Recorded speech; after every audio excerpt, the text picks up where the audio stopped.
এ বল্টু, তুই নাকি এখন মদ খাওয়া শুরু করেছিস? জি স্যার, কথা সত্যি। তুই তো জানিস এটা ভীষণ ক্ষতিকর। জি স্যার, জানি। তাইলে খাচ্ছিস কিসের জন্য? স্যার, প্রেম করে সেকা খাইছি। ও আচ্ছা, তাইলে বল দেখি প্রেম আর মদের মধ্যে সম্পর্ক কি?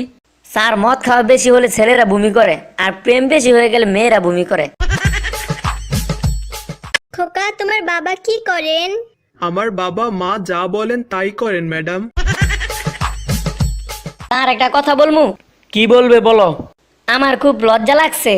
লজ্জার কি আছে বলো। আস্তে বলমু না জোরে বলমু? আরে বেটা, যা বলবি জোরে বল, সবাই শুনুক।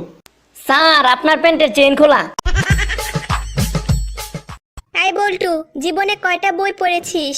ম্যাডাম এখনো তো মরিনি, তাই বলতে পারবো না। আচ্ছা বল্টু, বলতো আমরা কেন আগে বিদ্যুৎ চমকানো দেখি আর পরে মেঘের গর্জন শুনি? স্যার, কারণ আমাদের চোখের অবস্থান কানের আগে। বলতো, আমরা কিভাবে আমাদের স্কুল পরিষ্কার পরিচ্ছন্ন রাখতে পারি? ম্যাডাম আমরা ক্লাস না করে বাসায় বসে থাকলেই হয়। আর আপনি তো অনেকক্ষণ প্রশ্ন করলেন, এখন আমার একটা প্রশ্নের উত্তর দিবেন? হ্যাঁ বল, তোর কি প্রশ্ন? স্যার বলেন তো, আমি হই কিন্তু দুই এর ইংরেজি কি হবে? এটা আবার কি হলো? বলেন না স্যার। I am বাট্টু। বল্টু, তুই কিছু প্রশ্নের উত্তর দে। কি প্রশ্ন?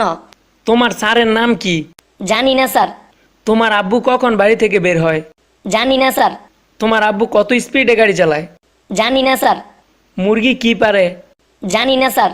কাল তোমার আব্বুর কাছ থেকে সব জেনে আসবে। বল্টু, তুমি শুধু উত্তর বলো। আবুল স্যার প্রতিদিন সকালে ফুল স্পিডে ডিম পারে। বল্টু, বলতো দেখি সম্রাট শাহজাহান কোথায় মারা গিয়েছেন?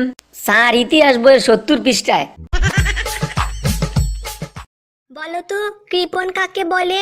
ম্যাডাম যাকে 100 মেসেজ দিলেও রিপ্লে করে না তাকে কৃপণ বলে। খুব ভালো, একটা উদাহরণ দাও তো।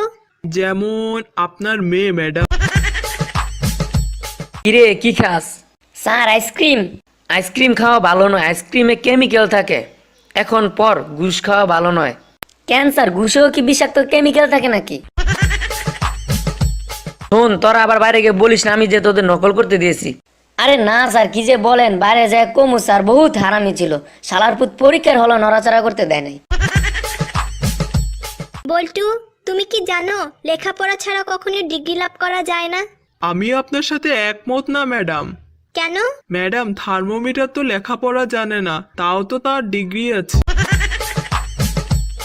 আচ্ছা বল্টু, বলতো উপসর্গ কাকে বলে? স্যার, প্রথমটুকু মনে নাই, শেষেরটুকু বলি। ঠিক আছে, তুই তাই বল।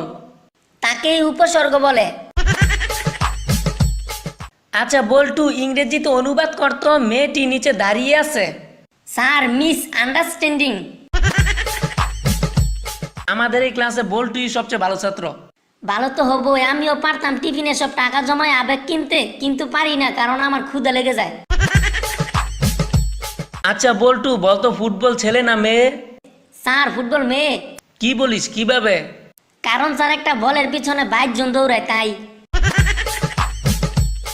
এবার বলতো ছেলেটি গাছ থেকে